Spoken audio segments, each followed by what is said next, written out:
प्रभाव की तरफ जीवन बढ़ता है आचार्य जी, तो कई सवाल उठने शुरू हो जाते हैं परिवार से भी। हमने देखा कि जो दूसरे गुरुजी हैं उनके पास आपके परिवार के लोग पहुंचते हैं और वो गुरुजी उनको कहते हैं कि उन्होंने एक आत्मा को कैद कर कर रखा है अपने पास। जी बहुत तो परिवार से ही सवाल उठ रहे हैं और परिवार दूसरी जगह जा रहे हैं। जी, ये सूक्ष्म विचारधारा का प्रभाव है।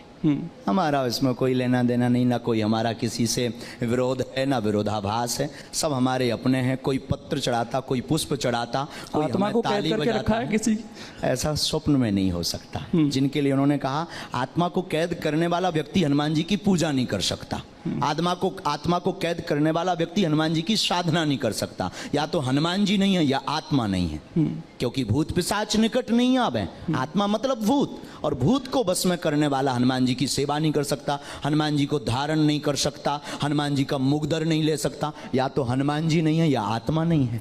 तो लाखों लोगों को जो समस्या है उनकी तो दूर कर रहे हैं आप।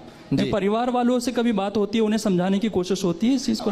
सामंजस्य है, कोई ऐसा विरोधाभास नहीं। वो किंचित मात्र कोई दूसरी गद्दी लगाने की भी कोशिश करता है, वो कहते हैं हमें धमकी दी जा रही है। नहीं नहीं नहीं, ऐसा है। कई बार आप हो सके तो आप उनसे जरूर बात कीजिए, हमारे पास तो ऐसा कोई भाव नहीं आया। अभी हम मिले ही थे कुछ दिन पहले, 8-10 दिन पहले, क्यों मान के। अगर कोई दूसरी गद्दी लगाना चाह रहा है तो कोई स्वागत है, कोई दिक्कत हम नहीं मिल पा रहे हैं ना, एक महीने में 8 से 10 लाख लोग आते हैं, सबको मिल नहीं पा रहे। हम तो चाहेंगे अगर आप भी ये छोड़ के चलें तो बहुत अच्छा है। ये मोह माया है। आप भी लगाएं तो मोह माया नहीं है, मतलब आप अपना सेवा करने के अनेक प्लेटफॉर्म है। कोई राजनीति से मानव सेवा कर रहा, कोई धर्म नीति से मानव सेवा कर रहा है। तो अगर आपको यहाँ कम लग रहा हो तो you come here Bageshwar Dham. ठीक नहीं, कम ज्यादा की बात, लेकिन एक चीज है, लाखों लोग आते हैं आचार्य जी आपके यहाँ पर, सबको तो आप नहीं सुन पाते, उतना समय भी नहीं होता होगा, तो सबके कष्ट कैसे दूर होंगे? बालाजी, हम फिर कहते हैं, हमेशा हमने कहा बागेश्वर धाम पर किसी व्यक्ति विशेष की कोई महिमा नहीं है, हमसे जुड़ने की आवश्यकता नहीं है। बागेश्वर धाम स्वयंभू हनुमान जी का एक तीर्थ है, जहां हनुमान जी की स्वयं की ऊर्जा है, सन्यासी बाबा की साधना की ऊर्जा है, पॉजिटिव एनर्जी है, उससे कनेक्ट होने की जरूरत है, ना कि धीरेन्द्र कृष्ण से कनेक्ट होने की जरूरत है। एक चीज और है, अंधविश्वास का जिक्र बार बार होता है, ये विश्वास और अंधविश्वास की लाइन को आप कैसे खींचते हैं?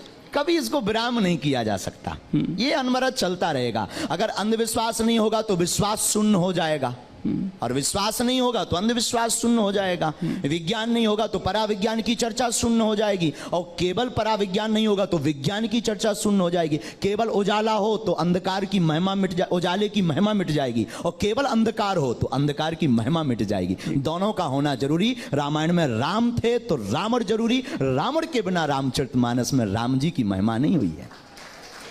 जितने आचार्य हैं, संत हैं, वो हमेशा ये कहते हैं कि भगवान को मानिए, उनसे कभी मांगिए मत, उनके प्रति समर्पित हो जाइए। लेकिन अगर इंसान भगवान के प्रति समर्पित हो गया सर बाबा जी, तो आपके पास तो नहीं आएगा, वो आपके पास तो समस्या लेकर ही आता है अपना। हम भी यही चाहते हैं कि सब ईश्वर से समर्पित हों, हम भी अंधविश्वास के खिलाफ मोर्चा खोलें।